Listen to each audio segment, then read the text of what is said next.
warahmatullahi wabarakatuh. Waalaikumsalam warahmatullahi wabarakatuh. Alhamdulillahilladzi khalaqana dzukura wa inatha wa ja'ala minna nasaban wa sihra. Alhamdulillahilladzi arsala rasulahu Muhammadan mubasysyiran wa nadhira wa da'iyan ila Allahi bi'idnihi wa sirajan munira. Asyhadu an la ilaha illallah wahdahu la syarikalah.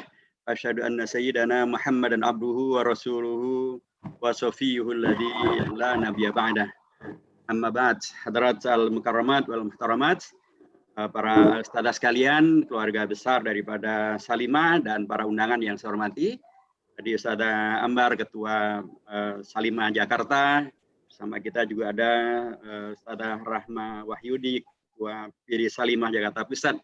Ustadzah Piti, Ketua Salimah Jakarta Selatan. Ada juga Bapak Haji Saena, Ketua RW 02, ada Ibu Ida Faiza, Ketua TP PKK RW 05, dan ada juga Ibu Imin Tarsih, tokoh masyarakat dari Galur, ada Ustadzah Novilia, Ketua Majelis Taklim Tanah Tinggi, dan para ustadzah lainnya, pimpinan Majelis Taklim maupun pimpinan RT RW yang saya mohon maaf bila tidak saya sebutkan satu persatu. Tapi pastilah tidak akan mengurangi hormat saya kepada hadirin hadirat semua yang dirahmati Allah Subhanahu wa taala. Alhamdulillahirabbil alamin. Subhanallah, sekalipun di era Covid-19 gitu ya, tetapi kita tetap bisa melaksanakan kegiatan kita dengan beragam cara yang dimungkinkan. Seperti yang tadi diingatkan oleh Ustadzah Ambar, agar ya tetap kita antisipasi jangan sampai kemudian tertular Covid-19, karena memang ini benar-benar nyata. Profesor Dr.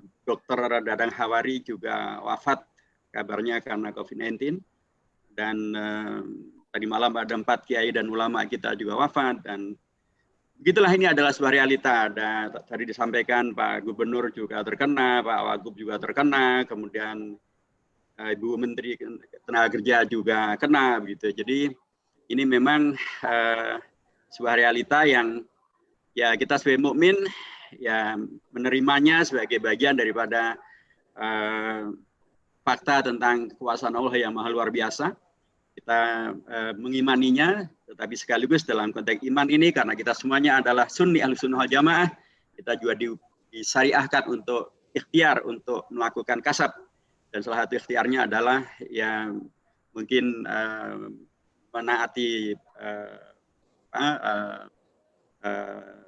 prokes, ya, ada menjaga jarak, ada tidak berkerumun, ada kemudian memakai masker dan lain sebagainya, dan tentu juga menjaga kesehatan badan kita, ya, imunitas tubuh kita, dan masing-masing penting untuk mengenali dirinya sejauh mana kondisi kesehatannya, dan kemudian melakukan kegiatan yang terbaik supaya kita tetap bisa melaksanakan kegiatan yang terbaik, beribadah yang terbaik, tetap juga kemudian bisa menjaga kesehatan diri, kesehatan keluarga, kesehatan lingkungan yang terbaik. Nah, kondisi semacam ini alhamdulillah, dan terima kasih kepada Salimah Jakarta yang telah bekerjasama dengan MPR untuk menyelenggarakan kegiatan yang sangat dipentingkan ini, dan apalagi belakangan ketika kemudian ramai lagi tentang tuntutan untuk separatis dari Papua gitu ya. Ramai juga teroris di Sigi, ya, dan kemudian kondisi bangsa yang dikhawatirkan ada pecah belah, ada adu domba, ada kondisi yang kemudian mengkhawatirkan dengan utang yang semakin meninggi, khawatir kemudian kedaulatan negara akan kemudian tergadaikan gitu. Banyak hal yang kemudian memang semakin mengharuskan kita menyegarkan ingatan, bukan hanya ingatan pribadi tapi ingatan kolektif, ingatan kebersamaan kita, ingatan sejarah kita, ingatan bagaimana Indonesia menjadi negara merdeka. Jadi negara yang sekarang kita menikmati kemerdekaannya adalah karena kemampuan untuk mengatasi masalah-masalah yang ada, dengan sepenuhnya ada tawakal pada Allah, ada syukur kepada Allah, ada mengakui tangan-tangan Allah yang hadir, tapi juga ada keberanian untuk bekerja sama, keberanian untuk saling memberi, saling menerima, bermusyawarah, untuk mengkoreksi, untuk dikoreksi, dan kemudian menjaga kebersamaan sehingga jadilah Indonesia kita seperti sekarang ini. Inilah saya kira salah satu makna dari tetap diselenggarakannya sosialisasi 4 pilar MPR RI di era Covid-19, di era banyak masalah semacam ini. Dan kemarin Ketua MPR dengan sangat jelas menyampaikan sikap MPR yang menolak deklarasi dari Benny Wenda yang menyatakan dia sudah mengeluarkan Papua dari Indonesia dan tidak lagi taat kepada Indonesia dan menyatakan Indonesia harus keluar dari Papua, dan MPR menegaskan bahwa itu adalah makar dan itu karenanya pemerintah Indonesia harus melakukan tindakan-tindakan yang terukur dan yang seharusnya untuk menyelamatkan ya kedaulatan negara Indonesia, menyelamatkan NKRI, dan untuk agar kemudian karena Benny Wenda ini adanya di Inggris, agar Menteri Luar Negeri memerintahkan untuk memanggil Duta Besar Inggris untuk mempertanyakan bagaimana mungkin ada orang di Inggris kemudian mendeklarasikan Papua merdeka. Itu satu hal yang tentu tidak bisa diterima dalam konteks diplomasi internasional. Jadi dalam kondisi dan semangat bersamaan inilah kita kemudian hari ini berkumpul melaksanakan sosialisasi 4 pilar dan menyegarkan kembali ingatan sejarah kebersamaan kita semuanya dan kemampuan kita mengatasi ada pemberontakan PKI, ada pemberontakan PKI Musso, ada pemberontakan PKI 4 tahun 48, tahun 65, ada agresi militer Belanda untuk mengacaukan kembali Indonesia, tapi kita tetap bisa bersatu. Itulah karenanya ya kita berharap sosialisasi ini juga sekali lagi menyegarkan ingatan kita untuk berkontribusi menjaga dan melanjutkan dan agar Indonesia yang adalah saya sering sebut sebagai warisan dari jihad, ijtihad, mujahadah, musyawarah dan juga hibah hadiah daripada para founding fathers dan founding mothers akan bisa kita jaga untuk kita wariskan kepada generasi anak kita, cucu kita, sehingga nanti bertemulah dengan 100 tahun Indonesia merdeka pada tahun 2045 yang akan datang. Sekali lagi jazakumullah khairan, terima kasih kepada Salimah. Dan ini adalah kegiatan yang bukan hanya dengan Salimah kita kerjakan, tadi malam dengan FPI di Jakarta Pusat ya, dan sebelumnya juga ada dengan Jawara gitu ya, ada juga dengan LSM, ada juga dengan kelompok pemuda, ada juga dengan kampus, ada juga dengan pesantren, ada dengan ormas ya, ada juga dengan TNI, Polri, dengan semuanya. Karena semuanya memang sangat penting untuk disegarkan ingatannya akan Indonesia kita ini, supaya kemudian kita bisa berlaku yang terbaik, yang terbijak untuk kemudian berkontribusi menjaga dan melanjutkan peran kita untuk Indonesia kita.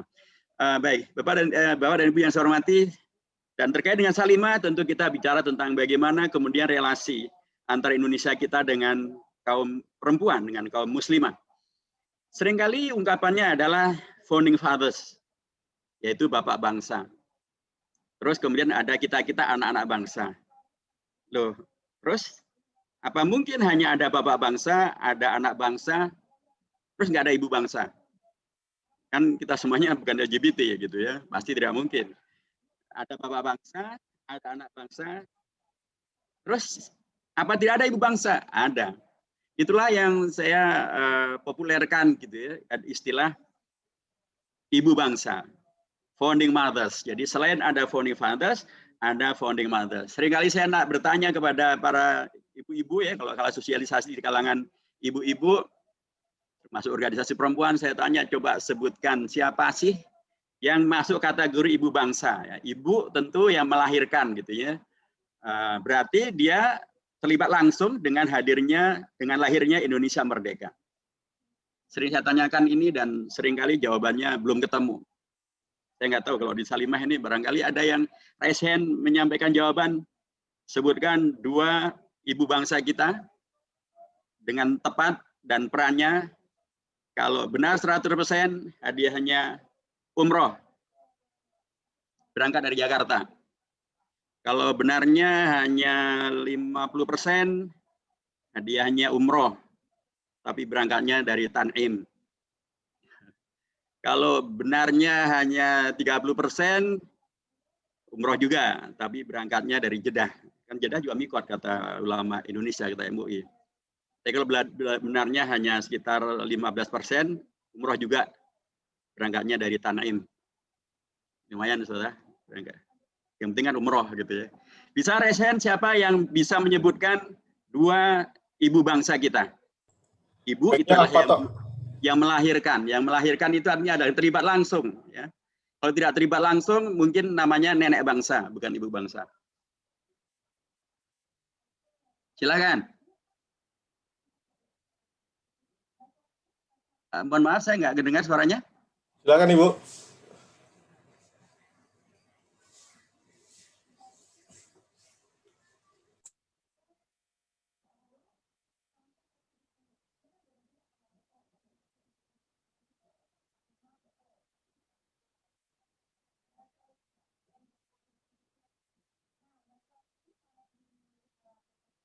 Baik, mic yang dipakai.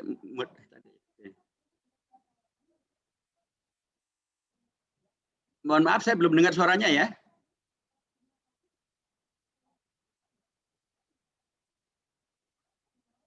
Nggak terdengar suaranya, mohon maaf.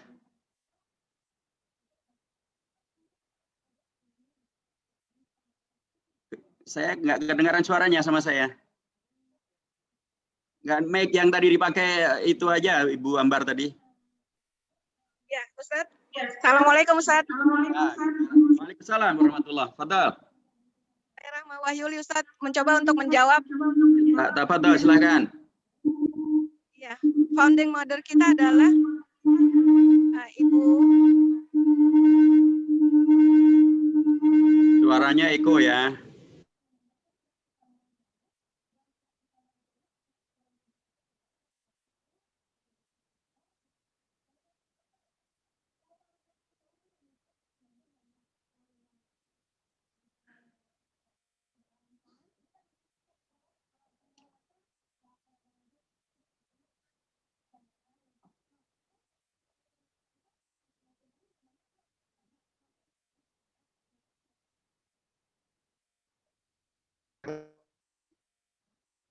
Ayo, monggo. Wah, lama juga ya.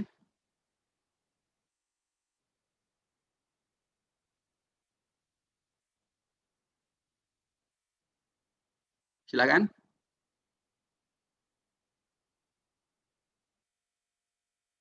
Mic-nya kenapa mic-nya?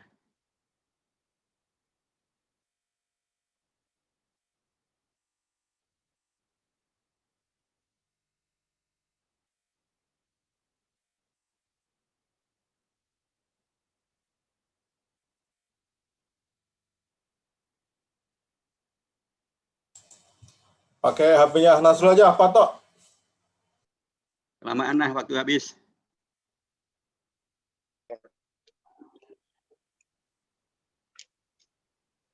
Silakan Ibu.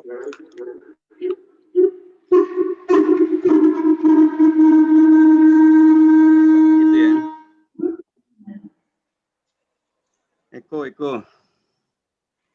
Ke depan aja ke. Iya, silakan. Ustadz, jawabannya Ibu Fatmawati dan Ibu Rahmi Hatta. Ibu Rahmi Hatta tidak terlibatnya. Ibu Fatmawati apa peran beliau? Membuat bendera kebangsaan, Ustadz. Bendera merah putih.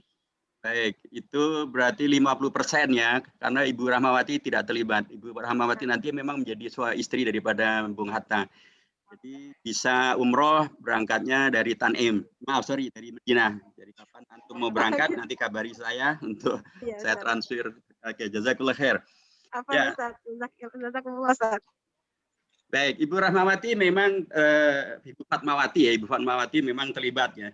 Tetapi ada yang terlibat secara langsung ya, secara langsung dalam artian melibatkan diri untuk bersama dengan para bapak bangsa menyiapkan Indonesia Merdeka. Beliau berdua menjadi anggota dari panitia atau Badan Penyelidik Usaha Persiapan Kemerdekaan Indonesia BPUPK yang kemudian nanti berembuk ya menghadiri perdebatan bersama dengan Bung Karno, bersama dengan Bung Hatta, bersama dengan tokoh-tokoh bangsa yang lain. Kemudian pun juga nanti terlibat dalam membuat undang-undang dasar gitu ya. Beliau adalah dua muslimah yang ternyata aktivis organisasi perempuan, organisasi Islam gitu ya. Yang satu malah seorang perempuan yang sarjana hukum pertama di Indonesia pada zamannya, gelarnya Mr. Indirekten. Beliau adalah Mr. Maria Ulfa Subadyo. Maria Ulfa ini tentu bukan yang Korea itu ya. Mungkin ayahnya Maria Ulfa yang Korea mengidolakan Ibu Maria Ulfa, Mr. Maria Ulfa Subadyo ini sehingga anak-anaknya diberi nama Maria Ulfa. Beliau Mr. Maria Ulfa Subadyo. perempuan pertama di Indonesia yang mendapatkan gelar sarjana hukum pada era penjajahan Belanda pada waktu itu. Nah, beliau nanti di anggota BPUPK, beliau terlibat juga di dalam membuat undang-undang dasar. Beliau juga yang nanti akan menjadi anggota daripada Partai Masyumi dan juga anggota daripada Ormas Matla'ul Anwar di Banten. Satu. Yang kedua adalah seorang perempuan juga dari Jogja, Roro Sukaptinah ini adalah ternyata seorang aktivis dari Aisyah. Lagi-lagi juga seorang aktivis dari organisasi kegiatan organisasi perempuan atau organisasi Islam. Waktu itu Salimah belum berdiri. Kalau Salimah sudah berdiri pasti terlibat juga. Gitu. Jadi saya mengatakan bahwa ada dua yang terlibat langsung ya, membahas Indonesia yang akan merdeka dan kemudian karenanya melahirkan Indonesia merdeka sehingga saya sebut sebagai ibu bangsa. Siapa tadi? Satu Mr. Maria Ulfa Subadyo, yang kedua adalah Roro Sukaptinah, perempuan atau tokoh dari Jogja yang adalah anggota daripada Aisyah di Yogyakarta. Nah, beliau berdua bersama dengan tokoh-tokoh yang lainnya membahas ya, atau beliau berdua memberikan kepada kita contoh tentang bagaimana kaum perempuan pun, kalau perempuan muslimah pun, aktivis perempuan muslimah pun maju bersama-sama dengan kaum laki-laki, bersama-sama dengan para pejuang, para negarawan, percaya diri untuk kemudian memberikan masukannya yang terbaik, kontribusinya yang terbaik, sehingga kemudian bisa menghadirkan Indonesia yang merdeka. Saya kira ini penting betul untuk kita jadikan pegangan ya, sekalipun sekarang alhamdulillah kaum perempuan sudah demikian banyak aktif ya di organisasi sosial, organisasi pendidikan, organisasi massa seperti Salimah ini, ada juga organisasi dakwah, ada juga organisasi di Majelis Taklim, BKMT misalnya, atau kemudian bahkan masuk juga di partai politik, menjadi anggota DPR, bahkan juga ada yang menjadi menteri, wakil presiden, bahkan jadi presiden di Indonesia memang dahsyat. Tetapi saya tegaskan kembali bahwa terutama untuk kalangan muslimah, peran ini dari dulu memang sudah dilakukan, sehingga karenanya tidak ada alasan untuk kemudian tidak memaksimalkan potensi diri untuk kemudian memahami Indonesia kita, untuk kemudian bersama-sama menjaga dan memajukan Indonesia kita yang kita cintai ini. Baik, dari pendekatan ini maka kita akan masuk kepada pembahasan berikutnya tentang bagaimana kemudian tadi kaum founding mothers itu terlibat untuk menghadirkan Indonesia yang merdeka, yang dimulai dengan ini 4 pilar MPR RI adalah sebuah kegiatan yang dilakukan oleh MPR menjelaskan tentang prinsip-prinsip berbangsa dan bernegara kita yang merupakan dasar-dasar negara, yang paling utama tentu adalah Pancasila, kemudian Undang-Undang Dasar Negara Indonesia sebagai konstitusi negara, itu pilar yang kedua.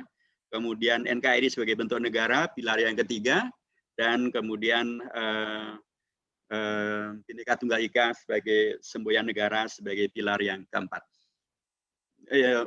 Ustadz sekalian, ibu-ibu yang saya hormati, dulu sekali lagi Indonesia ini dihadirkan melalui sebuah kebersamaan, sebuah kompromi, sebuah kepedulian, sekaligus keberanian untuk bermusyawarah, termasuk dari kalangan ibu-ibu, dari kalangan perempuan.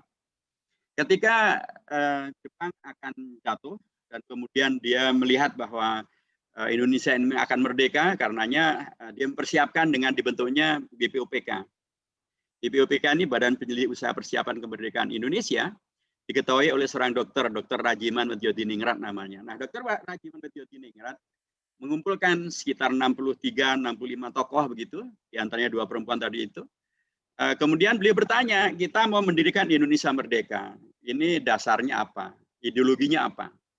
Ini nanti akan menjelaskan bagaimana kemudian ideologi kita di Indonesia ini adalah ideologi yang tumbuh dari bawah, dari kalangan warga bangsa Indonesia sendiri, dan kemudian didialogkan bersama-sama, dan kemudian dibahas bersama-sama, dan kemudian disepakatilah menjadi ideologi negara. Dia bukan sesuatu yang dipaksakan dari luar, karena ketika sesuatu dipaksakan dari luar, maka barangkali nasib Indonesia akan menjadi seperti nasibnya Uni Soviet. Saudara sekalian, ibu-ibu sekalian, barangkali dulu masih mengenal tahun 90-an, awal 90-an dulu, ada nama satu negara namanya Uni Soviet, negara adidaya, negara besar sekali malah. Dia negara daratan yang sangat luas. Nah, beda dengan Indonesia, negara kepulauan. Dulu mereka adalah negara adidaya, militernya sangat-sangat adidaya. Setara dengan Amerika Serikat, ditakuti. Sementara kalau Indonesia pernah beli senjata dari Rusia, Sukhoi, tetapi ternyata tidak ada peralatan perangnya, karena memang tidak diperbolehkan. Sehingga disebutlah Indonesia mempunyai pesawat sipil termahal sedunia. Ya, dia pesawat militer tapi nggak ada senjatanya, jadilah pesawat sipil. Tapi harganya pesawat militer, jadi dia termahal sedunia. Dan kita bahkan kemarin kan sempat itu Ibu ya, ada dialog di Mata Najwa itu ketika dengan Badan Keamanan Laut Bakamla dikaitkan dengan ada upaya dari kapal-kapal China untuk masuki perairan Indonesia dan kemudian oleh Bakamla diusir. Gitu ya. Diusir tapi kemudian tidak mau pergi. Ternyata salah satu di antara sebabnya adalah ya Indonesia juga tidak bisa melakukan tindakan militer dengan menembakkan peluru kendali ataupun menembakkan peluru untuk ataupun menembakkan untuk peringatan misalnya, karena ternyata kapal perang Indonesia juga tidak dipersenjatai dengan senjata-senjata yang memadai. Katanya yang ada malah cuman keris katanya. Nah, kalau keris bagaimana akan mengusir kapal perang yang lainnya? Baik, itu Uni Soviet begitu adidaya. Indonesia, kapal perang kita pun tidak memadai. Uni Soviet intelijennya juga amat sangat kuat. KGB itu sangat ditakuti di seluruh dunia. Indonesia, intelijen kita dulu zaman Pak SBY, ketika beliau di Maluku, tiba-tiba kemudian ada sekelompok orang yang melakukan tari cakalele, ternyata guna mengibarkan bendera RMS. Itu kan menandakan intelijen yang amat sangat lemah gitu. Masuk sekarang tanggal 1 Desember itu sudah diketahui itu adalah hari di mana biasanya mereka pendukung OPM akan melakukan tuntutan kemerdekaan mereka, tapi tindakan yang bersifat preventif tidak terjadi. Sampai di Jakarta juga mereka demo, di Surabaya juga mereka demo, bahkan di Surabaya mengibarkan bintang kejora, dan sayang sekali tidak ada tindakan ya, yang menandakan intelijen yang amat sangat lemah sehingga tidak bisa melakukan tindakan-tindakan yang bersifat preventif. Kan harusnya itu bisa dicegah supaya tidak terjadi. Jadi kondisinya demikian. Jadi tetapi Uni Soviet yang demikian luar biasa adidaya, tanpa ada perang, tanpa ada serangan dari luar, tanpa ada wabah, tanpa ada kondisi-kondisi yang membuat negara itu pecah, tapi negara itu menjadi pecah dan kemudian hilang dari percaturan dunia, hilang dari peta dunia. Ya, di antara sebabnya selain masalah kepemimpinan, juga karena ideologi yang menyatukan bangsa itu lemah. Ideologi itu adalah komunisme. Komunisme itu juga bukan sesuatu yang orisinal dari Uni Soviet, dia didatangkan dari luar. Kemudian dianut oleh Lenin, Stalin, dan kemudian dipaksakan pada warga bangsanya dengan partai komunisnya, dan kemudian bahkan negara-negara yang mayoritas beragama Islam waktu itu seperti Uzbekistan, Tajikistan, Kirgistan, dan lain sebagainya dicaplok dan dimasukkan ke dalam Uni Soviet dan dipaksa untuk menjadi komunis. Ideologi yang tidak asli ini ketika kemudian menghadapi sebuah usulan yang luar biasa, progresif dari Presiden Uni Soviet waktu itu, yang guyonannya sering disebut asalnya dari Ciamis, namanya Cecep Gorbachev, padahal namanya Mikhail Gorbachev. Ya, itu ya beliau bukan dari Ciamis, beliau asli daripada Rusia. Nah, presiden dari Rusia ini, dari Uni Soviet ini mengusulkan sebuah pendekatan untuk memajukan bangsa dan negaranya, Glasnost dan Perestroika. Usulan yang ternyata menghadirkan polemik, menghadirkan kegaduhan begitu ya. Tapi karena ideologinya tidak kuat, karena didatangkan dari luar itu, sementara kepemimpinan Gorbachev pun juga tidak sangat kuat, kemudian pecahlah Uni Soviet. Terkeping-keping menjadi banyak negara, ada namanya negara Rusia, ada namanya negara Georgia, ada namanya negara Tajikistan, Kirgistan, Uzbekistan, dan lain sebagainya. Nah, kalau Indonesia potensi bisa menjadi pecah lebih kuat, ya, karena tadi Indonesia negara kepulauan, Indonesia negara ekonominya sekarang lagi berat, apalagi utangnya begitu dahsyat gitu ya, dalam waktu yang sangat pendek. Nambahnya juga sangat banyak ya, sehingga banyak orang mengatakan kalau ada bayi lahir dan kemudian dia bahagia karena sudah diberitahu pekerjaan Anda terjamin, mungkin dia ada lahirnya di Saudi Arabia. Kalau bayi lahir kemudian tahu bahwa masa depannya sudah, pekerjaannya dan semuanya sudah selesai, pendidikan sudah selesai, mungkin Anda lahir di Qatar. Kalau ada bayi lahir dan menangis, mungkin karena dia baru dikasih tahu, Anda baru lahir memang, tapi Anda sudah mendapatkan utang tidak kurang dari 20 juta rupiah, sehingga dia nangis. Itu bayi lahirnya di Indonesia. Jadi begitulah realitanya. Nah, itu Indonesia kita begitu, ya. Intelijen kita juga tidak kuat, militer kita juga tidak kuat. Tetapi alhamdulillah, sekalipun ada terjadi begitu banyak ada pemberontakan PKI tahun 48, pemberontakan PKI tahun 65, ada reformasi. Ya. Dulu orang mengatakan kalau Pak Harto lengser, Indonesia pecah. Ternyata alhamdulillah tidak pecah. Ada yang mengatakan kalau Gus Dur lengser, Indonesia pecah. Alhamdulillah tidak pecah. Ada yang mengatakan kalau ketika Bu Megawati kalah, Indonesia akan pecah. Alhamdulillah tidak pecah. Indonesia bisa tetap terjaga. Sekalipun kondisinya tadi, negara kepulauan saja tidak gampang. Tapi kita tetap bisa bersatu. Mengapa? Salah satu di antara sebabnya adalah karena kita mempunyai ideologi negara yang menyatukan kita semua sebagai bangsa. Mengapa menyatukan? Karena ideologi ini sejak dari awalnya dibuka untuk dibahas, dikritisi, disepakati, dilakukan kompromi oleh perwakilan dari secara representatif dari seluruh warga bangsa Indonesia. Kalau kita lihat misalnya dari BPUPK tadi, seluruh kelompok sudah ada di sana. Yang latar belakang sukunya beragam-ragam ada, yang latar belakang agama beragam ada, latar belakang profesi beragam-ragam ada. Kalau kemudian dikerucutkan ke dalam panitia 9, yang kemudian nanti akan mencoba memformulasikan, jadi dasar negara kita itu apa? Karena pada waktu BPUPK, itu masih perdebatannya antara apakah dasar negaranya Islam atau apa dasar negaranya ada kebangsaan. Nah, kemudian dibuatlah panitia kecil agar kemudian bisa disepakati. Jadi dasar negara kita itu apa? Nah, di panitia 9 itu, saudara sekalian, ternyata memang sudah dipilihkan sedemikian rupa sangat mewakili seluruh warga bangsa. Di sana ada 4 dari kalangan nasionalis, 5 dari kalangan atau 4 dari kalangan nasionalis sekuler non agama. Ada 1 nasionalis sekuler, 1 nasionalis Kristiani. Ada 4 nasionalis Muslim. 4 nasionalis Muslim itu 2 dari Ormas Islam, 1 dari Muhammadiyah, 1 dari NU Kiai Haji Wahid Hasyim, 1 dari Muhammadiyah Kiai Haji Kaan Mudzakkir, 2 dari Partai Islam, ya 1 Haji Agus Salim dari Partai Penyadar, dan 1 Haji Abikus No Cokrosuyoso dari Partai Syarikat Islam. Ya, dari Partai Nasionalis Kristiani adalah Mr. A. Maramis. AA Maramis, saya sering sampaikan beliau tidak ada hubungan apapun dengan AA Agim. AA Agim adalah tokoh umat kita dari Bandung. Kalau ini Mr. AA Maramis ini, beliau adalah seorang Kristiani, asalnya dari Manado, dari Sulawesi Utara.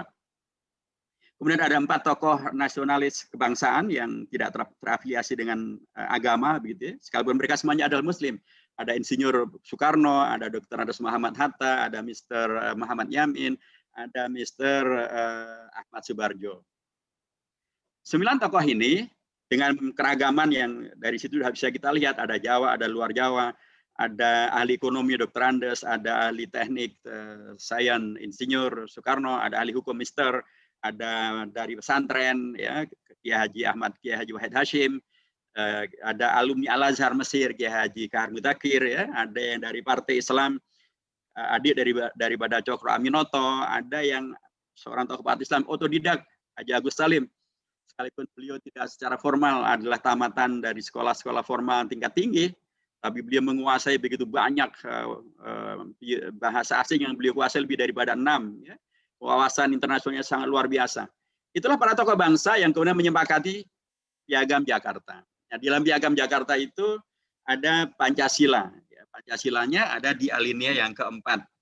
Di paruh akhir daripada alinea keempat. Dan sebelum itu disepakati di alinea pertama tentang prinsip bahwa Indonesia adalah negara yang mendukung kemerdekaan karena kemerdekaan itu adalah hak segala bangsa. Karenanya segala bentuk penjajahan harus dinyahkan dari muka bumi. Karena sampai hari ini Indonesia masih membela kemerdekaan Palestina. Dan bahkan dulu Israel itu minta kepada Bung Karno untuk diundang supaya bisa hadir dalam konferensi Asia Afrika tahun 55. Tapi Bung Karno tidak mengundang Israel. Bung Karno mengundang justru Imam Besar Masjid Al-Aqsa, Sayyid Al-Amin Al-Husaini, untuk datang ke Bandung menghadiri konferensi Asia Afrika. Karena Bung Karno tahu persis bahwa dulu Palestina mendukung Indonesia merdeka pada awal sekali. Dan termasuk yang paling pertama mendukung Indonesia merdeka adalah warga Palestina. Dan kemudian Bung Karno tahu bahwa Israel adalah penjajah.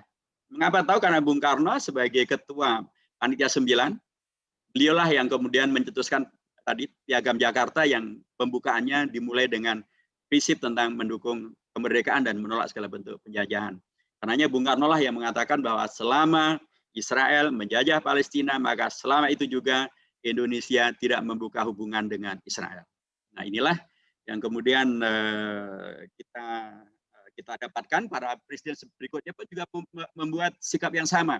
Bahkan Pak Jokowi pada tahun 2016 ketika Indonesia menjadi tuan rumah konferensi istimewa, konferensi tingkat tinggi istimewa OKI untuk membahas tentang Palestina dan Masjid Al-Aqsa.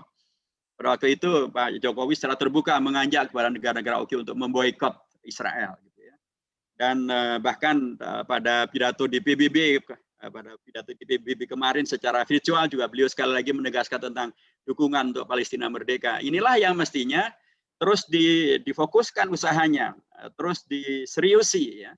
Apalagi Indonesia juga menjadi anggota tidak tetap di Dewan Keamanan PBB. Indonesia juga anggota Dewan HAM PBB. Sementara Israel semakin merajalela, Israel semakin zalim, semakin melakukan tindakan-tindakan yang menganeksasi dan bahkan mendapatkan dukungan dari Donald Trump untuk menjadikan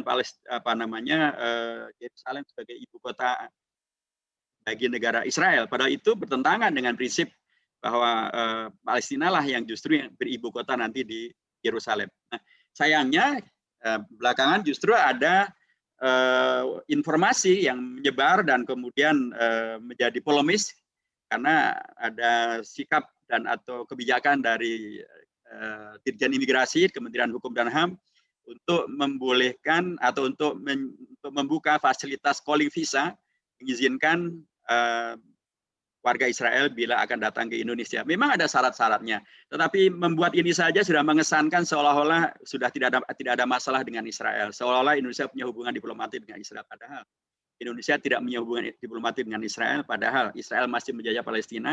Karenanya mestinya itu tidak dilakukan tindakan apapun yang kemudian bisa mengarah kepada hubungan dengan Israel ketika Israel masih menjajah Palestina, ketika Palestina masih menjadi negara terjajah. Karena Pak Jokowi juga menyampaikan bahwa Indonesia punya hutang kepada Palestina. Karena seluruh negara yang diundang ke konferensi Asia Afrika tahun 55, semuanya sudah merdeka, kecuali satu, yaitu Israel. Maaf, kecuali satu, yaitu Palestina, karena masih dijajah oleh Israel. Nah, mestinya karenanya ini yang difokuskan. Jadi mestinya Indonesia memaksimalkan usahanya untuk bisa menuntaskan utangnya kepada Palestina supaya Palestina betul-betul menjadi negara merdeka dan tidak lagi dijajah oleh Palestina. Dan karenanya ya kita secara terbuka, PKS secara terbuka, saya juga dan tokoh-tokoh yang lain juga menolak secara terbuka tentang program pemberian visa bagi warga Israel untuk ke Indonesia itu. Nah, itu di depannya. Di alinea ketiga, para tokoh bangsa ini sudah begitu luar biasa berikan pada kita landasan bahwa Indonesia kita ini difahami sebagai kemerdekaannya bukanlah karena pemberian dari orang asing, bukan karena kasihannya orang asing kepada Indonesia. Kemudian Indonesia diberikan status menjadi Indonesia merdeka, bukan. Indonesia merdeka bukan karena pemberian Belanda, bukan karena pemberian Jepang, ya, bukan juga karena untuk menjadi negara fasis atau menjadi negara represif, untuk menjadi negara komunis, menjadi negara ateis, menjadi negara liberalis, yang bila itu semua dilakukan akan menghilangkan apa yang disepakati oleh para tokoh bangsa, bapak bangsa, yaitu kesadaran sepenuhnya bahwa Indonesia merdeka ini adalah atas berkat rahmat Allah yang Maha Kuasa dan didorongkan oleh keinginan yang luhur supaya berkehidupan berkebangsaan yang bebas. Maka rakyat Indonesia menyatakan dengan ini kemerdekaan. Begitulah para bapak bangsa yang 9 tokoh tadi itu, menyepakati. Beliau-beliau yang latar belakangnya beragam-ragam, bahkan ada yang bukan dari partai Islam, bukan dari ormas Islam, bahkan ada yang non-Muslim. Mereka menyepakati bahwa Indonesia ini merdeka karena atas berkat rahmat Allah yang Maha Kuasa dan didorongkan oleh keinginan yang luhur. Karenanya memang penting untuk dijaga supaya tidak menjadi negara yang bahkan melakukan kufur nikmat yang berakibat kepada tidak terjadinya realisasi daripada syukur dan berkah dan barokah dari Allah Subhanahu wa taala itu. Karenanya kita jaga betul supaya tidak menjadi ideologinya yang menghadirkan kufur nikmat itu, bisa menjadi liberal, bisa menjadi sekuler, bisa menjadi ateis, bisa menjadi komunis, bisa menjadi Islamofobia, itu harus semua dikoreksi. Karena kalau itu semuanya terjadi, maka itu bertentangan dengan prinsip pengakuan bahwa kemerdekaan di Indonesia ini adalah atas berkat rahmat Allah yang Maha Kuasa. Baik. Nah, di alinea keempat lah kemudian muncul tentang Pancasila itu. Nah, Pancasila itu Pancasila 22 Juni itu menegaskan tentang Indonesia ini didirikan atas dasar kompromi. Kompromi antara ideologi Islam dengan ideologi kebangsaan. Karenanya komprominya adalah pada sila pertama penegasan sebagai ketuhanan dengan kewajiban melaksanakan syariah Islam bagi pemeluk-pemeluknya. Begitu. Itu kompromi antara kedua belah pihak yang bisa kemudian dilakukan, dan sila-sila berikutnya adalah sila-sila yang juga sepenuhnya tidak bertentangan dan sesuai betul dengan ajaran agama Islam. Sila kedua adalah kemanusiaan yang adil dan beradab. Adil dan beradab, atau itu adalah ungkapan adil dalam Al-Quran, adilu aqrabut taqwa misalnya, atau beradab, ungkapan hadis ketika Rasul menyampaikan adabani rabbi fahsana ta'dibi. Kemudian sila yang ketiga adalah persatuan Indonesia, itu jelas sangat korelatif dengan ajaran Al-Quran yang memerintahkan untuk tidak bersengketa, untuk tidak berpecah belah, untuk wala takhtalifu, untuk berwa'tasimu bihablillah jami'an wala tafarraqu, perintah untuk bersatu dan perintah untuk jangan berpecah belah, persatuan Indonesia. Sila yang keempat banyak sekali ungkapan-ungkapan yang sangat kental, nuansa Arab, nuansa Al-Quran dan sunnahnya. Ada kerakyatan, itu dari ra'iyah. Rasulullah menyampaikan kullukum ra'in wa kullukum mas'ulun an ra'iyatihi. Ra'iyah itu adalah ungkapan hadis yang kemudian menjadi bahasa Indonesia menjadi rakyat. Rakyatnya yang dipimpin oleh hikmah. Hikmah adalah ungkapan Al-Quran. Wa may yu'tal hikmata faqad utiya khairan katsira, atau bahkan ungkapan hadis. Ketika Rasulullah menyampaikan al-hikmatu dhalatul mu'min anna wajada fa huwa haqqu biha. Kemudian hikmah kebijaksanaan dalam permusyawaratan, ya, permusyawaratan adalah ungkapan yang sangat Qur'ani dan sangat hadis. Al-Quran menyampaikan wa amruhum syura bainahum wa syawirhum fil amr misalnya. Permusyawaratan perwakilan, wakil juga adalah ungkapan bahasa Arab yang juga merujuk pada inti-inti ajaran daripada al-Islam. Kemudian sila yang kelima, keadilan sosial bagi seluruh rakyat Indonesia. Keadilan terulang kembali, seluruh rakyat terulang kembali. Jadi ada dua kata dalam Pancasila itu yang merupakan diulang. Itu adalah ulangan dari dua ajaran yang utama dalam Al-Quran, yaitu tentang keadilan dan tentang prinsip tentang rakyat. Nah, begitulah Pancasila yang disepakati pada tanggal 22 Juni. Sila pertama saja yang kemudian berbeda dengan yang kita hafal sekarang, ya kan? Sila yang kita hafal sekarang adalah sila pertamanya adalah ketuhanan yang Maha Esa. Bagaimana bisa berbeda, berpindah dari ketuhanan dengan kewajiban menjadi ketuhanan yang Maha Esa? Karena pada waktu sesudah Indonesia diproklamasikan hari Jumat tanggal 9 Ramadan tahun 1364 bertepatan dengan tanggal 17 Agustus tahun 1945, harinya hari Jumat. Jadi setelah kemudian Indonesia diproklamasikan, sore harinya ada sebagian dari orang-orang dari Indonesia Timur, delegasi Indonesia Timur yang mendatangi ofisir Jepang, dan kemudian ofisir Jepang ini menyampaikan kepada Bung Hatta bahwa mereka dari Indonesia Timur yang non-Muslim ini keberatan dengan 7 kata itu. Mereka merasa bahwa 7 kata itu menjadikan mereka menjadi seolah-olah mendapatkan diskriminasi, perlakuan yang tidak adil, dan mereka merasa karenanya tidak menjadi bagian dari Indonesia. Mereka akan keluar dari Indonesia kalau 7 kata itu tetap ada di dalam Pancasila. Ini tentu masalah serius, ya. Jangan kemudian keinginan kita untuk memerdekakan Indonesia baru berumur sehari, tapi kemudian malah jadi pecah lagi, dan kalau pecah lagi itu akan menjadi pintu untuk mengundang hadirnya kembali penjajahan Belanda dan atau hal yang tidak kita inginkan yang lainnya.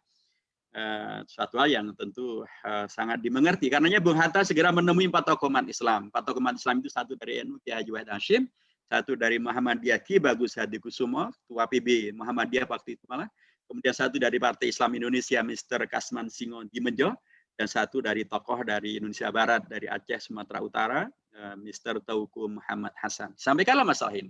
Kemudian 4 tokoh itu segera membahas bersama dengan Bung Hatta dengan segala dialektikanya, kemudian mereka menyepakati untuk menerima keberatan dari Indonesia Timur itu demi Indonesia yang merdeka, terjaga utuh kedaulatan, proklamasi yang baru disampaikan jangan sampai kemudian menjadi pecah. Diterimalah keberatan itu dan kemudian dirubahlah menjadi ketuhanan yang Maha Esa. Dengan catatan bahwa yang dimaksud dengan yang Maha Esa maksudnya adalah tauhid. Dan itu menjadi satu yang kalau kita ngaji ya dalam taklim-taklim, dalam pesantren-pesantren, pasti ini menjadi satu yang sangat difahami. Bahwa dengan menjadikan sila pertama adalah bermakna tauhid, maka itu berarti sangat-sangat mendasar untuk memberikan landasan agar syariah yang dilaksanakan pun adalah syariah yang baik dan benar. Karena syariah yang benar adalah kalau landasannya adalah tauhid. Karenanya salah satu doa iftitah kita adalah inna sholati wa nusuki wa mahyaya wa mamati lillahi rabbil alamin. Inna sholati wa nusuki wa mahyaya wa mamati itu semuanya adalah syariah. Lillahi rabbil alamin itulah akidah, itulah tauhidnya. Ya. Jadi demikianlah. Jadi para ulama-ulama kita ya dari ormas, dari orpol ya, dari beragam-ragam mereka bersama-sama tidak sendirian bersama-sama dengan tokoh-tokoh bangsa dari NU, dari kalangan partai, dari non partai, dari muslim, dari non muslim, ada di Jawa, ada di luar Jawa. Tokoh-tokoh umat ini tidak menyendiri, tidak menarik diri, tidak kemudian berjuang sendiri, memikirkan sendiri, egois, enggak. Mereka memberikan keteladanan pada kita untuk hadir bersama dengan tokoh bangsa yang lain, menyepakati yang terbaik untuk bangsa ini, mengkoreksi agar bangsa ini tetap menjadi baik, untuk kemudian bisa menghadirkan solusi yang terbaik. Dengan cara itulah Pancasila betul-betul menjaga Indonesia kita menjadi sesuatu yang betul-betul nanti dibela dan tidak menjadi pecah. Buktinya apa? Ketika sesudah semua peristiwa ini, Belanda tetap saja tidak mengakui Indonesia merdeka. Dan karenanya mereka melakukan penyerangan. Dan bahkan mereka membonceng tentara sekutu yang menyerang Indonesia dan akan melucuti senjata dari Jepang, dari Surabaya. Tentara Belanda menunggangi ini. Para kiai, dipimpin oleh Kiai Haji Hashim Asy'ari, beliau melihat ini adalah masalah besar dan beliau melihat kesiapan umat untuk berjihad membela Indonesia merdeka. Padahal Kiai Haji Hashim Asy'ari pasti tahu bahwa Pancasila sudah berubah, tidak lagi dengan 7 kata dalam Piagam Jakarta. Kalau saja beliau melihat bahwa Indonesia ini sudah tidak sesuai dengan aspirasi umat Islam dan bahkan mungkin tidak lagi sesuai dengan apa yang diarahkan umat Islam karena sudah menghilangkan 7 kata itu, mungkin beliau tidak akan mengumpulkan para ulama, tidak akan mengumpulkan para santri dan kemudian membuat ijtihad yang menghadirkan fatwa resolusi yang namanya resolusi jihad. Resolusi jihad itu dicetuskan oleh para ulama yang berkumpul di Surabaya di bawah undangan dari Kiai Haji Hashim Asy'ari, ketua dan pendiri PBNU waktu itu. Dan fatwa jihad itu isinya ada 3 yang paling utama. Yang pertama adalah menegaskan hukum daripada membela Indonesia merdeka, hukumnya adalah fardhu ain. Membela Indonesia merdeka yang baru diproklamasikan tanggal 2 Agustus itu dari kemungkinan dijajah kembali oleh Belanda yang membonceng tentara sekutu, maka itu hukumnya adalah fardhu ain. Bagi yang berada di masa Fatul Qasar di Surabaya dan sekitarnya. Adapun yang berada di luar itu hukumnya adalah fardhu kifayah. Luar biasa. Jadi beliau sudah tahu tentang posisi Indonesia dan perubahan dari Pancasila, tapi tetap memfatwakan membela Indonesia merdeka dari penjajahan asing Belanda dan seterusnya, hukumnya adalah fardhu ain. Dan yang meninggal dalam jihad ini, karena ini adalah jihad fisabilillah, diniatkannya demikian, maka mereka adalah meninggal sebagai syuhada. Dan yang ketiga, siapapun yang mengkhianati memperjuangkan kemerdekaan Indonesia ini, mempertahankannya dari penjajahan Belanda, maka dia bisa dihukum mati. Dan bergemuruhlah para santri, para kiai, mereka kemudian berbondong-bondong dengan segala yang mereka miliki. Kemudian mereka bentuk ada yang namanya Laskar Santri, ada namanya Laskar Kiai, ada namanya Laskar Sabilillah, ada namanya Laskar Hizbullah. Para kiai, para santri, para ulama, kemudian satu padu dan menghadirkan sebuah fatwa membela Indonesia merdeka melalui fatwa jihad itu, resolusi jihad. Nah, fatwa ini kemudian ternyata didukung oleh umat Islam yang menyelenggarakan Kongres Umat Islam pertama di Yogyakarta pada tanggal 7-8 November tahun 45. Di Yogyakarta yang hadir adalah pimpinan dari bukan hanya NU saja, ada dari Muhammadiyah, ada dari Al-Irsyad, ada dari Persis, dari tokoh-tokoh yang kemudian nanti juga mereka mendirikan Partai Islam. Mas Umi.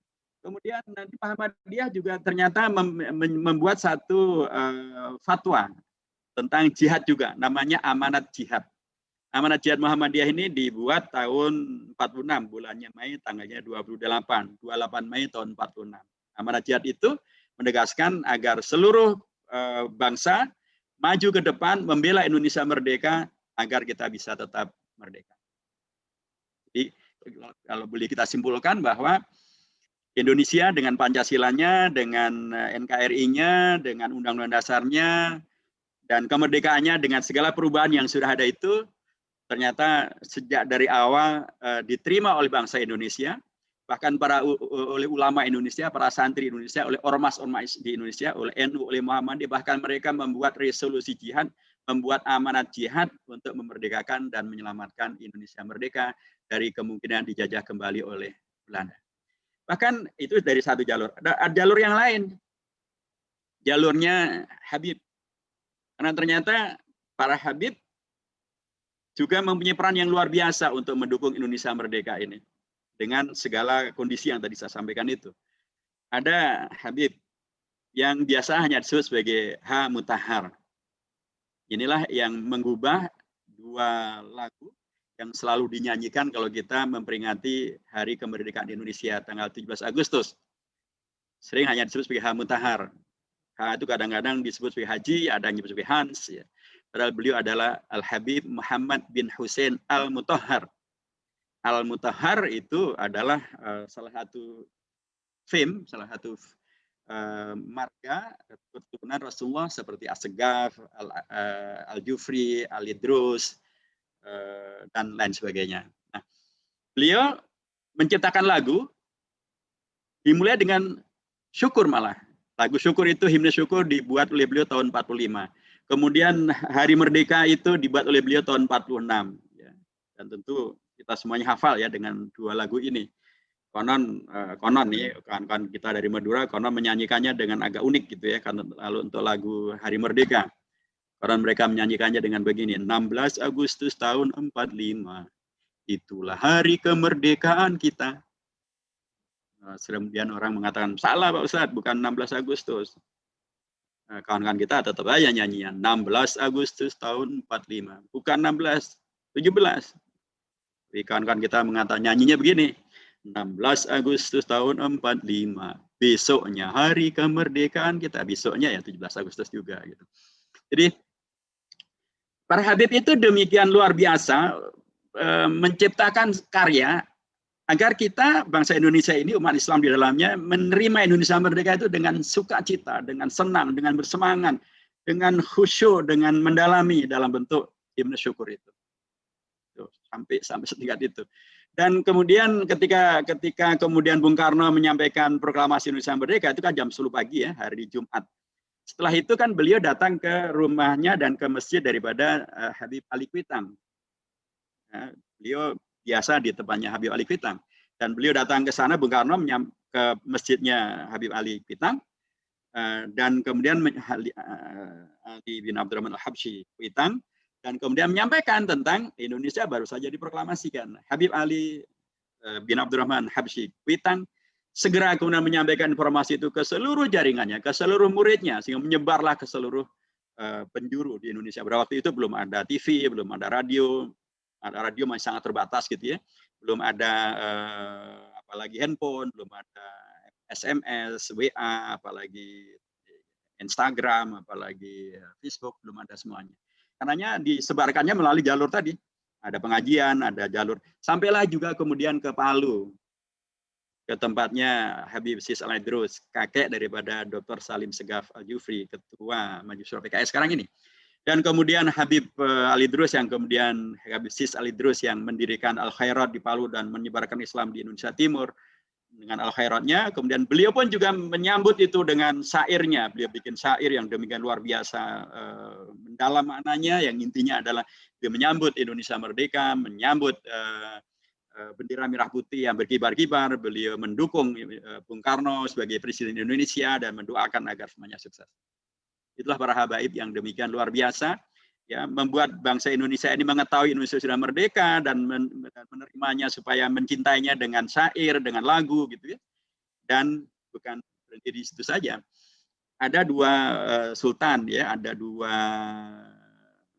ya raja gitu ya, yang kemudian beliau berdua ternyata adalah dari keturunan Rasulullah juga, dari habaib juga. Mereka bergabung dengan Indonesia tanpa reserve dan bahkan menyerahkan kerajaan mereka kepada Indonesia.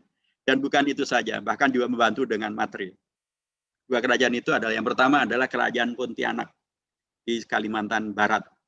Rajanya adalah Sultan Syarif Hamid Al-Qadri kedua. Ketika disebut kata-kata syarif, itu maknanya adalah beliau adalah min sulalati Rasulillah, min dzurriyyati Rasulillah. Beliau adalah dari habaib. Tapi jalur beliau adalah jalur Al-Hasan ibnu Ali bin Abi Thalib. Kalau dari jalur Al-Husain ibnu Ali bin Abi Thalib sebutnya sebagai Sayyid. Kalau ini syarif. Jadi beliau Syarif Sultan Syarif Hamid Al-Qadri kedua, Sultan Kerajaan Pontianak ini.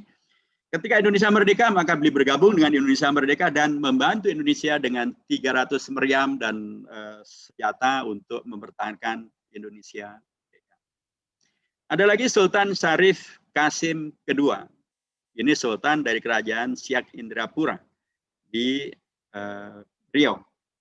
Ketika beliau mendengar Indonesia merdeka, maka kerajaan beliau yang sudah beliau warisi berbilang lebih dari 3 abad, diserahkan kepada Indonesia. Masuk kepada, bergabung dengan Indonesia. Bahkan bukan hanya kerajaan yang beliau berikan, mahkota raja yang bertahta mutu manikam dengan emas, perak dan emas dan permatanya itu diserahkan pada Indonesia. Bukan itu saja. Bahkan beliau menyumbang, membantu Indonesia merdeka dengan uang cash. Jumlahnya tidak sedikit. Hanya 13 juta gulden. Setara dengan 1,3 triliun rupiah uang sekarang. Subhanallah. Para habaib menyerahkan kerajaan mereka, bahkan uang, bahkan meriam, untuk Indonesia, mendukung Indonesia merdeka, membuat lagu, mengubah lagu untuk mendukung Indonesia merdeka, membuat syair mendukung Indonesia merdeka, mengabarkan Indonesia merdeka supaya sampai kepada warga bangsa. Luar biasa. Jadi dengan pendekatan ini maka saya sering mengatakan karenanya ya ada jas merah, jangan sekali-kali melupakan sejarah, tapi juga jas hijau, jangan sekali-kali melupakan jasanya ulama yang tadi membuat fatwa jihad dari NU, dari Muhammadiyah, dari partai-partai Islam, maupun juga para umaro seperti Sultan Syarif Kasim kedua maupun Sultan Syarif Hamid kedua dari Kesultanan Pontianak. Nah, saya mengatakan dengan ini semuanya, saudara sekalian, bahwa Indonesia kita ini dengan Pancasilanya, dengan Bhinneka Tunggal Ika yang tadi, keragaman-keragaman yang kemudian dihidupi dengan begitu aktif ya oleh para founding fathers, founding mothers, seperti para ulama, kemudian berjuang bersama-sama menyelamatkan Indonesia merdeka, dan kemudian dengan Pancasilanya dalam bentuk 5 sila, maupun termasuk juga pembuatan lambang burung Garuda Pancasila, burung Garuda Pancasila yang ada di dalam lambang MPR itu misalnya, itu yang menciptakan kan Sultan Syarif Abdul Hamid Al-Qadri kedua. Jadi Sultan Syarif, Sultan yang ada keturunan Rasulullah, yang bergabung dengan Indonesia, dan pastikannya dia adalah seorang Muslim, beliaulah yang menciptakan lambang burung Garuda Pancasila. Jadi begitulah, jadi karenanya Indonesia dengan Pancasilanya, dengan undang-undang dasarnya, dengan Bhinneka Tunggal Ikanya, dengan lambang burung Garuda Pancasilanya, semuanya adalah warisan jihad, ijtihad, mujahadah dan musyawarah gitu ya, dari para founding fathers dan founding mothers. Sehingga sangat sewajarnya bila kita memahaminya, mengenalinya dengan sangat baik supaya bisa kita jaga supaya tidak kena menyeleweng ya, menyeleweng misalnya tiba-tiba kemudian masih ada saja yang mengusulkan untuk menjadi Trisila, menjadi Ekasila. Ya pasti tidak sesuai dengan kesepakatan para founding fathers, para founding mothers. Bung Karno ketika kurang menjadi ketua panitia 9, kemudian menjadi ketua PPKI yang menghadirkan Pancasila yang final pada 18 Agustus, tidak pernah menyebut kata-kata Trisila maupun Ekasila. Sudah selesai. Trisila Ekasila itu hanya pernah disebut ketika beliau berpidato tanggal 1 Juni. Tapi setelah itu, setelah disepakati Pancasila yang final pada 18 Agustus, setelah umat Islam juga memberikan pengorbanan dan hadiahnya luar biasa, Bung Karno tidak lagi pernah menyebut kata-kata Trisila memeras Pancasila menjadi Trisila atau Ekasila. Karenanya wajar ketika belakangan ada yang melalui RUU HIP ingin kemudian mengembalikan dan memeras Pancasila menjadi Trisila atau Ekasila, ya ditolak. Ditolak oleh kita yang di DPR, kami yang di DPR, maupun ditolak oleh ormas-ormas Islam, ormas keagamaan yang lain, dan lain sebagainya. Ketika kemudian ada beragam hal yang kemudian membuat Indonesia akan menyimpang, ya karena ini adalah warisan, wajarnya kita kemudian juga dengan memahami dengan baik ini, kita mengetahui bahwa kita penting untuk melakukan koreksi agar kemudian tidak terjadi hal-hal yang kemudian tidak sesuai dengan apa yang menjadi warisan sejarah daripada para tokoh bangsa. Kemudian saya ingin lanjutkan sedikit lagi, saudara sekalian. Empat pilar ini juga terkait dengan kelanjutannya adalah Undang-Undang Dasar 1945. Undang-Undang Dasar kita yang merupakan salah satu daripada prasyarat adanya satu negara demokrasi yang merdeka adalah adanya Undang-Undang Dasar.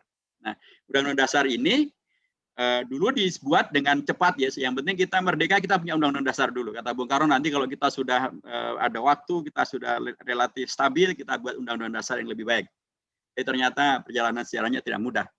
Tahun 1949, Belanda sudah merubah Undang-Undang Dasar ini menjadi Undang-Undang Dasar RIS. Kemudian tahun 1950 berubah lagi menjadi Undang-Undang Dasar sementara tahun 50. Kemudian tahun 1959, ya waktu itu diharapkan kita sudah bisa membuat Undang-Undang Dasar yang baru, tapi ternyata mentok, atau kalah dibahasakan sebagai terjadi deadlock. Kemudian Bung Karno berdekret ya untuk kembali kepada Undang-Undang Dasar 45. Nah, barulah kemudian terjadi amandemen terhadap Undang-Undang Dasar ketika terjadi era reformasi tahun 1998.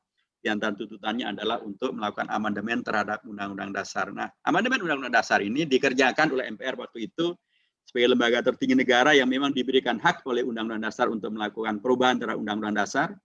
Jadi lembaga yang diberikan hak oleh Undang-Undang Dasar untuk melakukan perubahan terhadap Undang-Undang Dasar hanyalah MPR, yang lain tidak. Presiden tidak, DPR tidak, masyarakat juga tidak, tapi adalah MPR. Nah, usulannya bisa dari mana saja, tapi yang menyelenggarakan adalah MPR. Nah, MPR ketika kemudian menyelenggarakan amanat rakyat yang waktu itu memang menuntut amandemen, maka amandemen dari MPR kemudian menghadirkan perubahan yang sangat-sangat mendasar dan sangat banyak, dari 16 bab menjadi 21 bab, dari yang semula hanya 37 pasal kemudian menjadi 73 pasal, dari yang semula aslinya hanya 49 ayat kemudian menjadi 170 ayat. Tentu banyak sekali. Termasuk juga banyak sekali yang berubah. Ada pemilihan kepala daerah dulu oleh DPR, oleh DPRD, ya, Gubernur Bupati Wali Kota dipilih oleh DPRD, sekarang dipilih oleh rakyat, ya, tidak lagi oleh DPRD. Seperti kita dulu juga memilih Pak Anies Baswedan misalnya, tidak melalui DPRD, tapi rakyat yang milih. Padahal dulu yang milih adalah DPRD. Presiden juga dipilih oleh rakyat, tidak lagi oleh MPR seperti dulu lagi. Jadi memang perubahannya sangat banyak. Tetapi di antara perubahan itu ada beragam hal yang mendasar, ya, dikaitkan dengan keumatan dan atau peran daripada umat Islam dalam konteks negara. Salah satu di antaranya adalah ada prinsip yang saya kira sangat korelatif, ya, dengan salimah kita, dengan kegiatan dakwah dan atau pendidikan kita.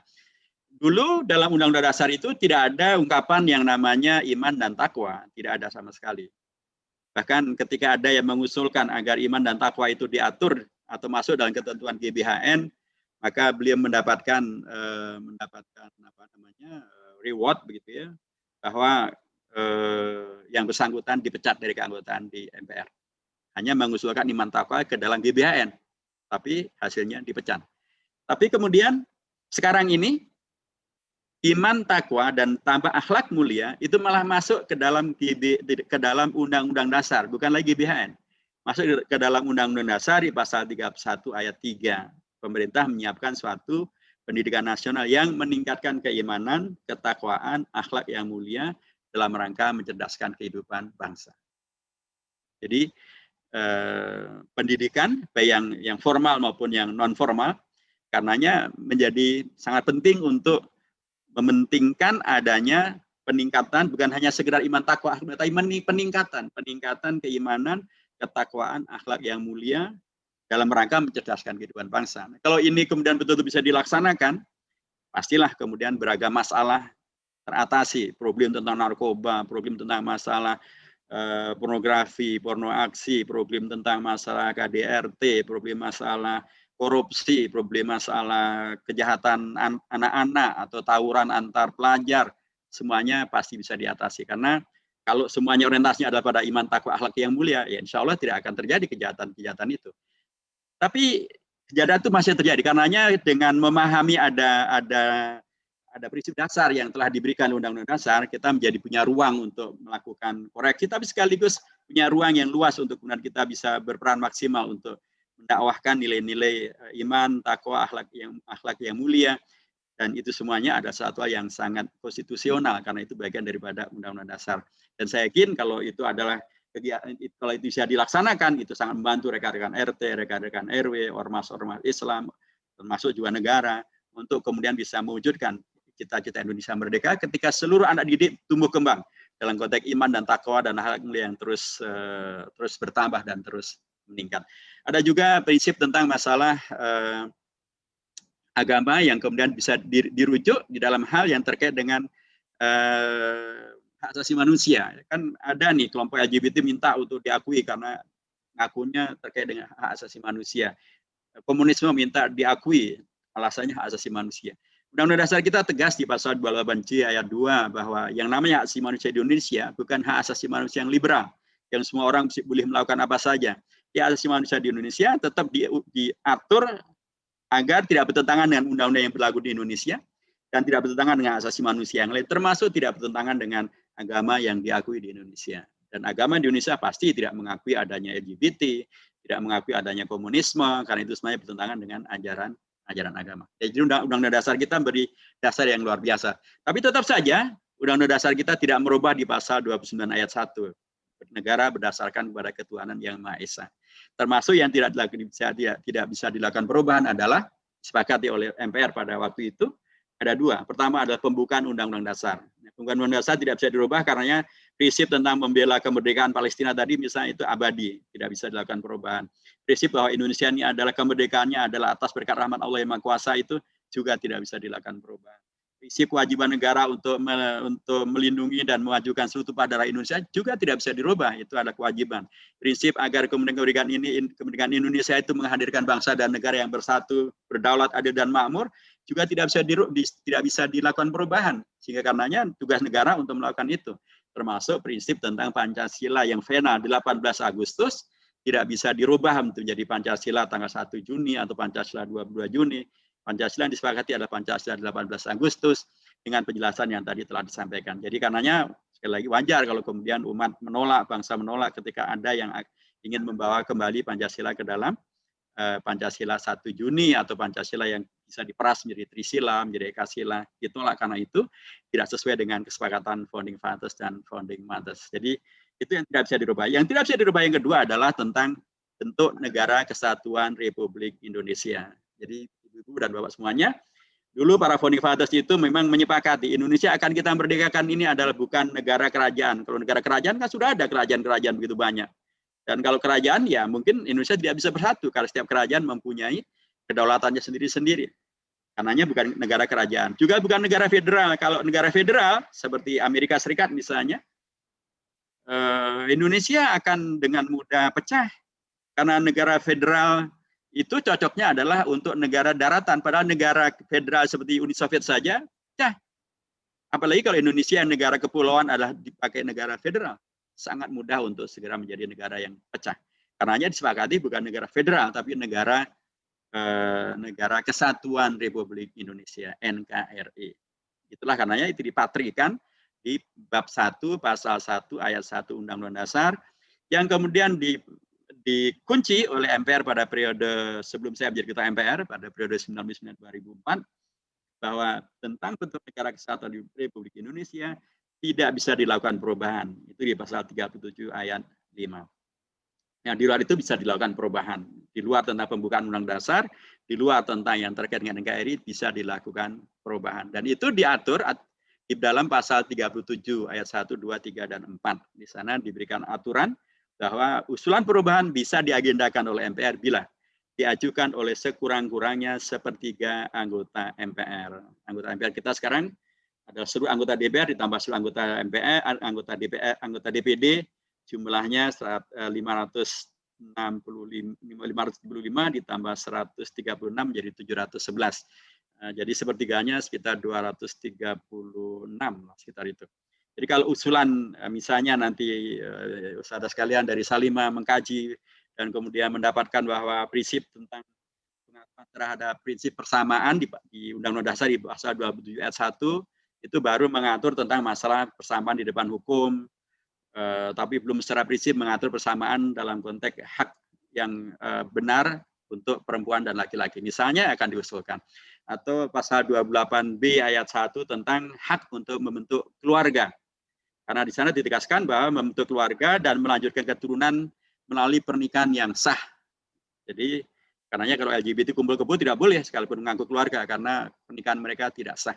Ya, kalau ingin dikuatkan lagi misalnya dan kemudian akan diusulkan boleh saja. Tapi tadi usulan itu dari Salimah misalnya, kemudian silakan bawa ke MPR dan lakukan lobby kepada anggota MPR bila usulan itu didukung oleh 236 anggota MPR sekurang-kurangnya.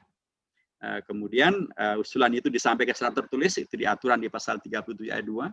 Dan kami MPR akan segera membuat sidang paripurna. Kalau kemudian sidang paripurna dihadiri oleh 2/3 anggota MPR, ketentuan pasal 27 ayat 3, dan kemudian 50% plus 1 daripada anggota MPR setuju dengan usulan perubahan itu, maka Salimah membuat sejarah, yaitu merubah kembali Undang-Undang Dasar. Dan itu boleh. Tapi tadi syaratnya harus dipenuhi.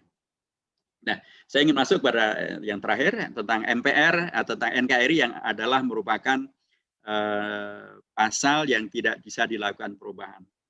Negara Kesatuan Republik Indonesia. Tapi dulu Belanda mencoba untuk tidak mengakui NKRI. Belanda dulu mencoba untuk memecah belah bangsa Indonesia. Sedemikian rupa sampai pada persidangan Linggarjati pada 15 November tahun 1946. Mereka memaksakan sebuah kesepakatan bahwa yang diakui oleh Belanda sebagai Indonesia merdeka itu hanya 3 pulau saja. Sumatera, Jawa, dan Madura. Di luar itu bukan Indonesia. Dan bahkan setelah itu Indonesia masih melakukan penyerangan terhadap Indonesia. Dilakukan bahkan agresi militer tahun 47 dan 48. Berdampak kepada Indonesia kemudian dikuasai ibu kota Indonesia Belanda dikuasai oleh Belanda. Ibu kota Indonesia Yogyakarta dikuasai Belanda. Presiden Bung Karno ditangkap, wakil presiden Bung Hatta ditangkap, perdana menteri juga ditangkap, gitu. Sehingga kemudian Indonesia berada dalam posisi yang berat ya, karena Belanda mengkampanyekan di dunia internasional bahwa Indonesia sudah berada di dalam kekuasaan Belanda kembali. Tetapi tampillah tokoh umat Islam dari Partai Masyumi. Waktu itu beliau adalah Menteri Kemakmuran, Mr. Syafruddin Prawiranegara, dari Bukit Tinggi pada tanggal 19, ini informasi yang populernya, 19 Desember tahun 1948, beliau memproklamasikan penyelamatan Indonesia dengan negara yang namanya PDRI, Pemerintahan Darurat Republik Indonesia. Dan gagallah propaganda Belanda bahwa seolah-olah Indonesia sudah habis, sudah dikuasai oleh Belanda. Gagal karena ternyata Indonesia masih ada. Nah, Belanda tidak berhenti di situ. Kemudian mereka tetap mengganggu Indonesia sampailah kemudian diselenggarakan konferensi meja bundar di Den Haag pada tanggal 27 Desember tahun 49. Mereka mengumumkan bahwa yang mereka akui sebagai Indonesia mereka adalah Republik Indonesia Serikat, di mana Indonesia dibelah ke dalam beberapa negara serikat. Ada negara Sumatera Timur, ada negara Pasundan, ada negara Jawa Timur, ada negara Madura, ada negara Daya Besar, dan begitu seterusnya. Ada negara Indonesia Timur. Dan Republik Indonesia, yang ibu kotanya Jogja, hanyalah satu dari negara-negara serikat itu. Negara serikat itu, kalau negara Republik Indonesia adalah presidennya adalah Mr. Muhammad Assaad, tapi kalau Republik Indonesia Serikat, presidennya adalah Bung Karno, perdana menterinya adalah Bung Hatta, ibu kotanya di Jakarta. Kalau Republik Indonesia, ibu kotanya di Yogyakarta.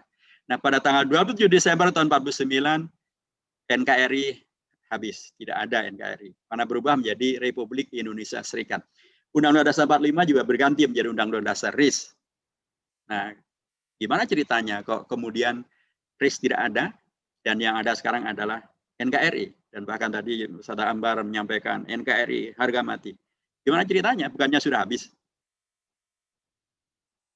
Ternyata lagi-lagi di situ ada peran daripada tokoh umat Islam, tokoh partai Islam, tokoh partai Masyumi, Muhammad Natsir. Ya.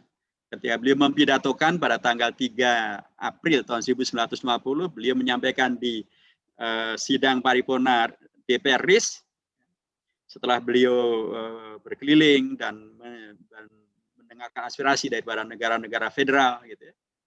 Dan setelah beliau juga bertemu dengan pimpinan partai-partai di DPR RIS, ya, dari yang paling kanan sampai paling kiri, bertemu juga dengan pimpinan partai Kristen, bertemu juga dengan pimpinan partai Katolik, kemudian beliau memberanikan diri menyelamatkan Indonesia, mengembalikan kepada cita-cita Indonesia merdeka, bukan untuk menjadi RIS, karena RIS itu presidennya memang Bung Karno, tapi penguasa tertingginya tetap saja Ratu Juliana dari Belanda. Dan bahkan kalau yang dipakai RIS, maka Irian itu Papua yang sekarang tidak masuk ke dalam Indonesia.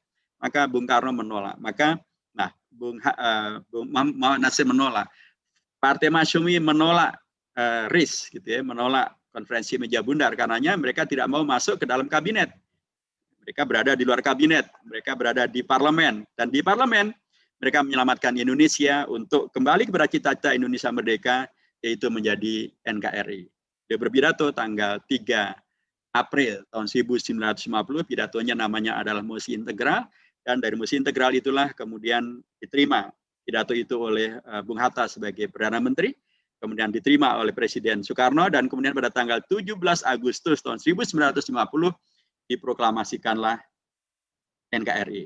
Jadi Indonesia sebenarnya mengenal 2 kali proklamasi. Proklamasi menjadi negara Indonesia merdeka tanggal 17 Agustus tahun 1945, dan proklamasi menjadi NKRI pada tanggal 17 Agustus tahun 1950. Begitulah NKRI hadir. Dan Perdana Menteri pertama pada era NKRI adalah yang mencetuskan Mosi Integral, Muhammad Natsir. Dialah Perdana Menteri pertama pada era NKRI ini. Nah, dengan pendekatan ini, maka tadi kalau kita kembali berjas merah, juga jas hijau, ya, kita harus ingat kembali bahwa menghadirkan NKRI ini juga ada jasa dari tokoh umat Islam, tokoh partai Islam. Melalui perjuangan partai di DPR RIS, bisa menyelamatkan Indonesia untuk kemudian kembali pada cita-cita Indonesia merdeka menjadi NKRI. Sebelumnya waktu itu Indonesia sudah ada tadi pemberontakan dari PKI di Madiun, PKI Muso di Madiun pada tanggal 18 September tahun 1948. Setelah itu pada Agustus 49 ada DTI di Jawa Barat, ya, dan kemudian 27 Desember 49 ada RIS. Tapi Muhammad Natsir tidak memilih negara komunis, tidak memilih DTI, tidak juga memilih RIS. Dia memilih untuk mengembalikan Indonesia kepada cita-cita Indonesia merdeka. Apa itu? NKRI. Dan kemudian jadilah kita sekarang berada di NKRI, tidak berada di RIS maupun juga negara-negara yang lainnya. Nah, inilah yang penting untuk kita segarkan ingatan kita, untuk kemudian kalau kita betul-betul teriakannya adalah NKRI harga mati, ya lakukanlah itu, selamatkanlah Indonesia supaya kemudian tidak terjadi separatisme, supaya tidak terjadi bahkan tidak terjadi di mana umat Islam kemudian merasa dilakukan tindakan persekusi, kezaliman, ketidakadilan, para ulamanya, para habaibnya, dan kemudian menghadirkan hal yang membuat gaduh gitu. Karena ya harusnya kalau NKRI harga mati, ya hormati juga umat Islam gitu, hormati juga para ulama, hormati juga partai-partai politik, hormati juga para habaib, dan semuanya ditegakkan hukum secara adil dan berkeadilan. Sehingga dengan demikian maka kita betul-betul bisa akan menghadirkan negara kesatuan Republik Indonesia. Saudara sekalian, itulah yang saya sampaikan dalam sosialisasi pada siang hari ini. Mudah-mudahan banyak manfaatnya untuk menyegarkan kembali ingatan kita, ingatan sejarah kita, untuk kemudian semakin menyayangi Indonesia kita ini, NKRI kita ini, dengan segala empat pilarnya tadi itu, supaya kemudian kita bisa betul-betul menjaga agar Indonesia tidak keluar dari cita-cita Indonesia merdeka, tapi bahkan akan terus bisa kita dukung, kita kuatkan untuk betul-betul semakin melaksanakan ya ketentuan di dalam Pancasila, Undang-Undang Dasar, menjaga NKRI, menghormati Bhinneka Tunggal Ika, supaya betul-betul Indonesia bisa merealisasikan cita-cita proklamasi dan juga cita-cita reformasi. Cita-cita proklamasi dengan mudah ada dalam bukan Undang-Undang Dasar, cita-cita reformasi ada dalam 6 tuntutan reformasi, dan agar kemudian bisa kita jaga supaya tidak hilang, negeri ini supaya tidak hilang seperti Uni Soviet menjadi hilang, supaya tidak hilang seperti Yugoslavia menjadi hilang, hanya karena bapak bangsanya Joseph Tito meninggal. Bapak bangsa kita meninggal, Bung Karno meninggal, Bung Hatta meninggal, ibu bangsa kita sudah meninggal, Roros Kaptina sudah meninggal, Mr. Maria Ulfa sudah meninggal, tetapi Indonesia tidak meninggal. Mengapa? Karena bangsa ini mengingat betul dan menyepakati betul tentang prinsip-prinsip di dalam Pancasila, dalam Undang-Undang Dasar, di dalam NKRI dan Bhinneka Tunggal Ika, dan di tengah begitu banyak tantangan, di tengah begitu banyak kondisi, umat Islam penting untuk berada dalam posisi keistiqomahannya, menjaga dan memperjuangkan dan menyelamatkan warisan jihad, istiad, mujahadah, musyawarah, tadhiyah, hadiah daripada founding fathers dan founding mothers, yang di situ ada keterlibatan dari tokoh-tokoh umat Islam, baik dari ormas Islam, dari partai Islam, bersama tentu dengan tokoh-tokoh kebangsaan dan bahkan dari kalangan non-Muslim sekalipun. Agar ini semuanya sekali lagi bisa kita jaga di tengah begitu banyak tantangan-tantangan yang ada sekarang ini, supaya kemudian bisa tetap dinikmati oleh anak cucu kita sampai 100 tahun Indonesia merdeka, tahun 2045 dan tahun-tahun berikutnya, supaya mereka semuanya dalam kondisi yang aman dan damai. Karena sering saya katakan bahwa kalau Uni Soviet pecah, maka tidak terjadi konflik horizontal yang mengerikan. Karena apa? Karena setiap suku besar masih ada di tempat mereka masing-masing. Suku Rusia masih ada di Rusia, suku Uzbek masih ada di Uzbekistan, suku Tajik masih ada di Tajikistan, suku Kirgiz masih ada di Kirgistan. Dan mereka karenanya tidak terjadi konflik antar negara. Nah, kalau kita sekarang, bangsa Indonesia ini sekarang sudah menjadi satu, menjadi bangsa Indonesia. Sudah jarang anak-anak kita yang masih bisa berbicara dengan bahasa daerah, gitu. Hampir semuanya sekarang bicaranya dengan bahasa nasional, bahasa Indonesia. Dan bahkan kondisi demografis kita pun juga sudah begitu luar biasa, menyatu menjadi Indonesia, menjadi bangsa Indonesia. Di Jakarta ini misalnya dulu ada namanya Kampung Jawa, ada namanya Kampung Melayu, ada namanya Kampung Ambon, ada namanya Kampung Makassar, ada namanya Kampung Bali.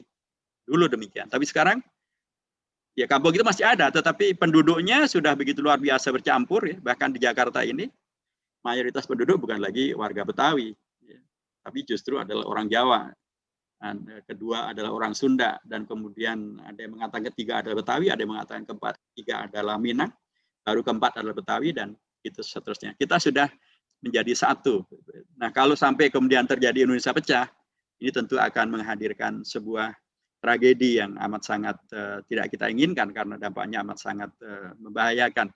Bukan hanya untuk Asia, bukan hanya untuk Indonesia, bahkan kawasan Asia Tenggara juga akan terdampak, dan bahkan Australia juga akan sangat terdampak, bahkan dunia akan sangat terdampak, dan kita harus menghindarkan kondisi yang semacam itu, karena itu tidak menghadirkan maslahat apapun bagi umat, bagi bangsa. Karenanya mengenal jas merah, tapi juga jas hijau, mengenal kembali tentang Indonesia kita dalam perspektif sejarah, di mana Indonesia ini adalah tidak lepas daripada keterlibatan dari founding fathers, founding mothers, yang di situ ada umat Islam yang sangat terlibat.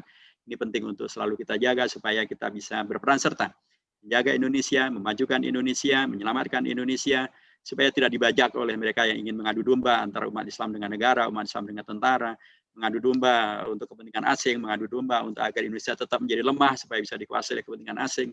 Dan itu semuanya harus kita koreksi, kita hilangkan, kita selamatkan Indonesia melalui pemahaman yang baik dan utuh terhadap relasi antara Indonesia dengan umat beragama, dengan umat Islam, dan relasi itu semuanya yang kemudian tersimpulkan ke dalam hadirnya 4 pilar MPR RI yang bernama Pancasila, Undang-Undang Dasar 45, Bhinneka Tunggal Ika, dan NKRI. Barakallahu fikum jami'an. Assalamualaikum warahmatullahi wabarakatuh.